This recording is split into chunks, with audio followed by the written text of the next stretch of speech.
மிக துல்லியமாக கணிக்கப்பட்ட ராசி பலன்களை காண ஆன்மீகம் இன்ஃபோ தமிழ் சேனலை சப்ஸ்கிரைப் செய்து வைத்துக் கொள்ளுங்கள். இப்போ வாங்க உங்கள் ராசிக்கு சனி பெயர்ச்சி பலன் எப்படி இருக்குது அப்படின்னு பார்த்துக்கலாம். அதற்கு முன்னாடி சனி பகவான் எப்போ பெயர்ச்சி ஆகிறார் அப்படின்னு பார்த்துக்கிட்டோம்னா, சனி பகவான் ஒவ்வொரு ராசியிலும் 2.5 ஆண்டுகள் சஞ்சரிக்கக்கூடியவர். இவர் இப்போ பிறக்கப் போகின்ற மார்ச் மாதம் 2025 வருடத்தில் 29ஆம் தேதி கும்பராசியில் உள்ள பூரட்டாதி 3ஆம் பாதத்திலிருந்து மீன ராசியில் உள்ள பூரட்டாதி 4ஆம் பாதத்திற்கு பெயர்ச்சியாக உள்ளார். ஏறத்தாழ 30 ஆண்டுகளுக்கு பிறகு சனி பகவான் மீன ராசிக்கு வருகை தருகிறார். இந்த சனி பகவானின் பெயர்ச்சிகளின் காரணமாக உங்கள் ராசிக்கு எந்த மாதிரியான பலன்கள் கிடைக்கும், உங்களது குடும்பம் எப்படி இருக்கும், திருமண முயற்சிகள் சாதகமாக முடியுமா, குழந்தை பாக்கியம் கிடைக்குமா, உத்தியோகத்தில் இருக்கின்ற பிரச்சனைகள் குறையுமா, தொழில் வியாபாரத்தில் லாபம் உண்டாகுமா, உங்களது கடன் பிரச்சனை தீருமா என்ற முழுமையான விளக்கத்துடன் இந்த காணொளியில் தெளிவாக பார்க்கலாம். எடுத்த காரியத்தையும் கொடுத்த வாக்கையும் காப்பாற்றும் ரிஷபராசி நண்பர்களே, பண புழக்கம் தங்களிடம் தட்டுப்பாடு இன்றி இருக்கும். உங்களது உழைப்பால் மற்றவர்களை வாழ வைப்பீர்கள். யார் உங்களிடம் வாக்கு கொடுத்தாலும் அதன்படி அவர்கள் நடந்து கொள்ளாவிட்டால் உங்களுக்கு அதிக கோபம் வரும். ஏனென்றால் நீங்கள் தன்மானம் நிறைந்தவர்கள். எந்த சூழ்நிலையிலும் அடுத்தவர் மனம் புண்படாதபடி பேசுவதில் நீங்கள் வல்லவர். இந்த சனி பெயர்ச்சி உங்களுக்கு எப்படி இருக்கப் போகிறது என்பதை பற்றி இப்பொழுது பார்க்கலாம். இதுவரை உங்களது தொழில் ஸ்தானத்தில் இருக்கும் சனி பகவான் விலகி லாபஸ்தானத்திற்கு செல்கிறார்.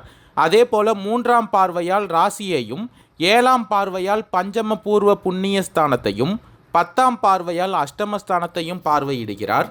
எனவே இந்த சனி பெயர்ச்சியால் தேக ஆரோக்கியத்தில் கவனம் செலுத்த வேண்டிய சூழ்நிலை உண்டாகும். இதனால் உங்கள் செயல்களை குறிப்பிட்ட காலத்திற்குள் முடிக்க முடியாமல் போகும். அதே நேரம் பல சாதகமான நிலைகளும் உங்களுக்கு வர இருக்கிறது. உங்களின் வெளியூர் மற்றும் வெளிநாட்டு தொடர்புகளை வலுப்படுத்துவீர்கள். செலவுகள் அதிகரிக்கும் என்பதால் அவற்றை ஈடுகட்ட பழைய கடன்களை வசூலிப்பீர்கள். நீங்கள் விரும்பிய வீட்டிற்கு குடிபெயர்வீர்கள். சுகபோக வசதிகளை அனுபவிப்பீர்கள். உங்களின் மதிப்பு மரியாதை இந்த காலகட்டத்தில் அதிகரிக்கும். உடல் உழைப்புக்கு ஏற்ற வருமானம் இந்த காலகட்டத்தில் உங்களுக்கு கிடைக்கும். அனைத்து செயல்களையும் பொறுமையுடனும் நிதானத்துடனும் செய்ய வேண்டும். உங்களின் ஆலோசனைகள் உங்களுக்கு பயன்படுவதை விட மற்றவர்களுக்கு அதிகம் பயன்படும். சர்க்கரை நோய், கல்லீரல் நோய் போன்றவை உள்ளவர்கள் கூடுதல் கவனத்தோடு இந்த காலகட்டத்தில் இருக்க வேண்டும். மது உள்ளிட்ட போதைப் பொருட்களை இந்த காலகட்டத்தில் விடுவதே சிறந்தது. உங்கள் மனதில் அவ்வப்போது தைரியமின்மை தோற்றுவிப்பார். இதனால் அனைத்து செயல்களிலும் சந்தேகத்தோடு செயல்படுவீர்கள். மற்றபடி உடல் உங்களுக்கு பொலிவடையும். உங்களை ஏமாற்ற நினைக்கும் நண்பர்களின் சூழ்ச்சிகளை இந்த காலகட்டத்தில் புரிந்து கொள்வீர்கள். அதிகம் கவலைப்பட தேவையில்லை. புதிய முயற்சிகளில் இறங்கி அனுபவம் பெறுவீர்கள். சிரமம் பார்க்காமல் சாகசங்களில் ஈடுபடுவீர்கள். வருமானம் உங்களுக்கு சீராக இருக்கும். குடும்பத்தில் சுப காரியங்கள் நடத்துவீர்கள். சிலர் குழந்தைகளை வெளிநாடுகளுக்கு அனுப்பி படிக்க வைப்பீர்கள். உங்களின் முக்கிய திட்டங்கள் நிறைவேறும். இதனால் உங்கள் ஆசைகளும் ஒவ்வொன்றாக இந்த காலகட்டத்தில் நிறைவேறப் போகிறது. தொழிலில் ஏற்பட்ட சங்கடங்கள் நீங்கி முன்னேற்றமான திருப்பங்கள் உண்டாகும். கடன்களை திருப்பி அடைத்து புதிய சேமிப்புகளிலும் ஈடுபடுவீர்கள். நேர்முக மறைமுக எதிர்ப்புகள் மறையும். உத்தியோகஸ்தர்களின் கோரிக்கைகளை மேலதிகாரிகள் உடனுக்குடன் பரிசீலிப்பார்கள். அலுவலகத்தில் அனுகூலமான சூழ்நிலையே காணப்படும். சக ஊழியர்கள் நட்பு பாராட்டுவார்கள். இடையூறுகளை ஒரு பொருட்டாகவே நீங்கள் கருத மாட்டீர்கள். பண வரவில் சிறு சிறு தடைகள் ஏற்பட்டாலும் உழைப்புக்கு ஏற்ற ஊதியத்தை பெறுவதில் எந்த குறையும் ஏற்படாது. விரும்பிய இடமாற்றங்களை பெறுவீர்கள். உங்கள் வேலை திறன் அதிகரிக்கும். வியாபாரிகளின் திட்டங்கள் அனைத்தும் நல்ல லாபத்தை கொடுக்கும். கொடுக்கல் வாங்கலில் சிறப்பான பலன் இந்த காலகட்டத்தில் உங்களுக்கு உண்டாகும். இந்த காலகட்டத்தில் திறமையுடன் நீங்கள் செய்து வரும் வியாபாரத்தில் உங்கள் கௌரவமும் அந்தஸ்தும் லாபமும் உயரும். அரசியல்வாதிகளை பொறுத்தவரை தொண்டர்களின் ஆதரவுடன் செயற்கரிய செயல்களை செய்வீர்கள். எதிரிகளால் கஷ்டங்கள் உண்டாகாது என்றாலும் அவர்கள் மீது ஒரு கண் வைத்திருக்கவும். கட்சி தலைமையிடம் நல்ல பெயரை காப்பாற்றிக் கொள்ளுங்கள். சச்சரவுகளில் சம்பந்தப்பட்டு மாட்டிக்கொள்ள வேண்டாம். கலைத்துறையினர் கடினமாக உழைத்தால் துறையில் வெற்றி வாகை சூடலாம். மற்றபடி உங்கள் வேலைகளை குறிப்பிட்ட காலத்திற்குள் முடித்து விடுவீர்கள். உங்கள் திறமைகளை மக்கள் ஏற்றுக்கொள்வார்கள். அதே சமயம் உங்களின் வெளி வட்டார பழக்க வழக்கங்களில் மிகவும் கவனத்துடன் இருக்க வேண்டும். சக கலைஞர்களையும் அனுசரித்து செல்வது நல்லது. பெண்களுக்கு நன்கு யோசித்த பிறகே பிறரின் வார்த்தைகளை நம்ப வேண்டும். கணவரிடமும் குடும்பத்தினரிடமும் விட்டு கொடுத்து நடந்து கொள்வீர்கள். இல்லத்தில் திருமணம் போன்ற சுப நிகழ்ச்சிகளை நடத்தி வைப்பீர்கள். எவரிடமும் மனம் திறந்து பேச வேண்டாம். உங்கள் கடமைகளை சரிவர ஆற்றி வாருங்கள். சனி பகவான் தனது 3ஆம் பார்வையால் ரிஷப ராசியை உற்று பார்க்கிறார். இதன் காரணமாக உங்களுடைய திறமை வெளிப்படும். உங்கள் எண்ணம் நேர்மறையாக செயல்படும். உங்களுடைய செல்வாக்கு உயரும். புதிய பொறுப்புகள் வந்து சேரும். அதனால் வேலை பளு அதிகரிக்கும். அலைச்சலும் உண்டாகும். அதன் காரணமாக உடல் நலனில் உபாதை உண்டாகும். ஒரு சிலர் பணி நிமித்தமாக குடும்பத்தை விட்டு வெளியில் செல்லும் நிலை உண்டாகும். முந்தைய அனுபவங்களை மனதில் கொண்டு செயல்படுவது இந்த காலத்தில் உங்களுக்கு நன்மை தருவதாக இருக்கும். இருந்தாலும் இந்த காலகட்டத்தில் வாகனங்களில் செல்லும் பொழுது கவனமாக செல்லுங்கள். அடுத்து பூர்வ புண்ணியஸ்தானத்தை பார்க்கும் சனி பகவானால் குழந்தைகளின் நிலையில் கூடுதல் கவனம் செலுத்த வேண்டி வரும். அவர்களை பற்றிய கவலை உங்களுக்கு அதிகரிக்கும். அவர்களுடைய உயர்விற்காக முயற்சிகளை அதிகரிப்பீர்கள். வியாபாரத்திலும் தொழிலிலும் கூடுதல் கவனம் செலுத்த வேண்டியது அவசியம். ஒரு சிலருக்கு அசையா சொத்துக்கள் சேரும். இருக்கும் சொத்துகளில் ஏற்பட்ட பிரச்சனைகள் முடிவிற்கு வரும். நீண்ட நாட்களாக இருந்த குழப்பங்கள் விலகும். பணியாளர்களுக்கு முன்னேற்றம் ஏற்படும். வியாபாரிகளுக்கும் கலைஞர்களுக்கும் புதிய ஒப்பந்தம் கிடைக்கும். அஷ்டமஸ்தானத்தை பார்க்கும் சனி பகவானால் உங்கள் திறமைக்கு ஏற்ற வேலை கிடைக்கும். பணிபுரியும் இடத்தில் முக்கிய பொறுப்புக்கு தேர்வு செய்யப்படுவீர்கள்.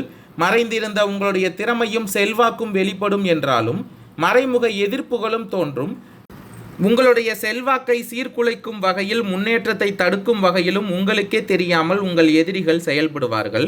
அதனால் உங்கள் மனநிலையும் உடல்நிலையும் பாதிக்கக்கூடும் என்பதால் இந்த காலத்தில் ஒவ்வொரு செயலிலும் விழிப்புணர்வுடன் செயல்படுவது அவசியம். ஒரு சிலர் அபராதம் கட்ட வேண்டிய சூழ்நிலைக்கு உண்டாவீர்கள். வாகன பயணத்தில் விபத்து, தொற்று நோய் என்ற எல்லா தொல்லைகளும் உங்களுக்கு வரும். எனவே இந்த காலகட்டத்தில் அனைத்திலும் நிதானமும் எச்சரிக்கையும் கவனத்துடன் இருக்க வேண்டியது அவசியம். பெண்கள் கணவரை அனுசரித்து செல்வதும் கணவரின் உடல்நிலையில் அக்கறையாக இருப்பதும் அவசியம். கார்த்திகை 2, 3, 4ஆம் பாத நட்சத்திரக்காரர்களுக்கு இந்த சனி பகவானின் பெயர்ச்சியால் உத்தியோகத்தில் இருப்பவர்கள் கவனமாக செயல்படுவது நல்லது. வேலை பார்க்கும் இடத்தில் பொருள்களை கவனமாக பாதுகாப்பாக வைத்து கொள்வது நல்லது. குடும்பத்தில் இருந்த பிரச்சனைகள் நீங்கும். வீட்டிற்கு தேவையான பொருள்களை வாங்கி மகிழ்வீர்கள். கணவன் மனைவிக்கு இடையே இருந்த பிரச்சனைகள் நீங்கி நன்மைகள் அதிகரிக்கும். குழந்தைகளால் மகிழ்ச்சி அடைய தேவையானவற்றை செய்வீர்கள். காரிய அனுகூலம் உண்டாகும். மனதில் ஏதாவது ஒரு கவலை இருந்து கொண்டே இருக்கும். எந்த ஒரு காரியத்திலும் சரியான முடிவிற்கு வர முடியாமல் தடுமாற்றம் உண்டாகும். மற்றவர்களின் கருத்துக்களை ஏற்றுக்கொள்ள முடியாத நிலை உண்டாகி அவர்களுடன் பகை ஏற்படலாம். சாமர்த்தியமாக பேசி எதையும் சமாளிக்கும் துணிச்சல் வரும். பண வரவு திருப்தி தருவதாக இருக்கும். உங்களுக்கு இந்த காலகட்டத்தில் எதிர்ப்புகள் குறையும். ரோகிணி நட்சத்திரக்காரர்களுக்கு தொழில் வியாபாரத்தில் இருந்த போட்டிகள் குறையும். புதிய ஆர்டர்கள் பெறுவதில் தடுமாற்றம் உண்டாகும். எந்த வேலையை முதலில் கவனிப்பது என்ற குழப்பம் வரும். உத்தியோகத்தில் இருப்பவர்கள் டென்ஷனுடன் காணப்படுவார்கள். இந்த சனி பெயர்ச்சியால் தொழில் தொடர்பான வீண் அலைச்சல் இருக்கும். புதிய ஒப்பந்தங்களில் கையெழுத்திடுவீர்கள். சக கலைஞர்களிடம் நிதானத்தை கடைபிடிப்பது நன்மை தருவதாக அமையும். அதே போல இந்த காலகட்டத்தில் கோபத்தை குறைத்து தன்மையாக பேசுவதால் காரிய வெற்றி உண்டாகும். எதிர்பாராத செலவும் இருக்கும். தேவையற்ற அலைச்சலை குறைத்து கொள்வது இந்த காலகட்டத்தில் நல்லது. இந்த காலகட்டத்தில் எல்லா வகையிலும் நன்மை உண்டாகும். மற்றவர்களுக்கு உதவி செய்வீர்கள். மிருகசீரிடம் 1, 2ஆம் பாத நட்சத்திரக்காரர்களுக்கு இந்த சனி பெயர்ச்சியால் கிடைத்த வாய்ப்பை தவறவிடாமல் சாதகமாக பயன்படுத்தி கொள்வீர்கள். வழக்கு சம்பந்தமான விஷயங்களில் சாதகமான பலன் கிடைக்கும். பயணங்களும் செல்ல நேரிடலாம். மன திருப்தியுடன் செயலாற்றுவீர்கள். புத்தி சாதுரியம் மூலம் காரிய வெற்றி கிடைக்கும். கொடுத்த வாக்கை நிறைவேற்றுவதன் மூலம் மற்றவர்களிடம் மதிப்பு கூடும். பாராட்டு கிடைக்கும். உடல் சோர்வு உண்டாகும். உற்சாகத்துடன் செயல்படுவீர்கள். குடும்பத்தில் இருப்பவர்களின் செய்கையால் உங்களது கோபத்தை தூண்டுவதாக இருக்கும். கணவன் மனைவிக்கு இடையே இருந்த கருத்து வேற்றுமை குறையும். குழந்தைகளுடன் அனுசரித்து செல்வது நல்லது. வாகனங்களில் செல்லும் பொழுதும் பயணங்களின் பொழுதும் கவனமாக இருக்க வேண்டியது அவசியம். ரிஷப ராசிக்காரர்களுக்கு பரிகாரம் அப்படின்னு பார்த்துக்கிட்டோன்னா, முடிந்தால் திருப்பதி சென்று பெருமாளை தரிசனம் செய்து விட்டு வாருங்கள். தாமரை மலரை பெருமாளுக்கு சாற்றி பூஜித்து வர நன்மை உண்டாகும். நன்றி, வணக்கம்.